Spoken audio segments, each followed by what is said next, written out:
मी पवार कुटुंब एकत्र येण्याबाबतचा निर्णय हे दोन्ही पवारच घेतील अशी प्रतिक्रिया रोहित पवारांनी दिली आहे। मात्र दोन्ही पवार एकत्र येऊ नये यासाठी प्रवृत्ती काम करतीये। त्यांचं नाव एक दिवस नक्की घेईन असा धमकीवजा इशारा रोहित पवारांनी दिला आहे। रोहित पवारांशी बातचीत केली आमचे प्रतिनिधी रोहिदास गाडगे यांनी। आपल्यासोबत आमदार रोहित पवार आहेत। कौटुंबिक तुम्ही सगळे एक आहात, मात्र राजकारणात कुठेतरी जनतेची एक भावना आहे, ती भावना विचारात घेतली पाहिजे असं वाटत नाही का? हा निर्णय जो आहे तो वरिष्ठांनी घेतला जातो। आता आमचे वरिष्ठ कोण आहेत तर साहेब आहेत आणि त्यांचे वरिष्ठ कोण आहेत तर दादा आहेत।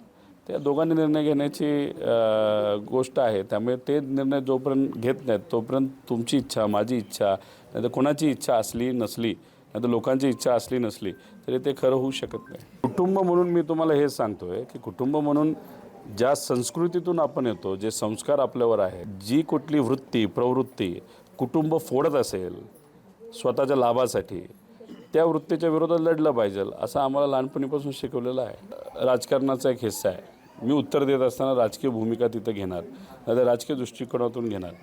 तुम्ही जर हाच प्रश्न कुठली ती प्रवृत्ती आहे की कुटुंबाला फोडती आहे, एकत्र येऊन देत नाही, हा प्रश्न सामान्य लोकांना तुम्ही विचारा, ते उत्तर मात्र योग्य पद्धतीने देतील।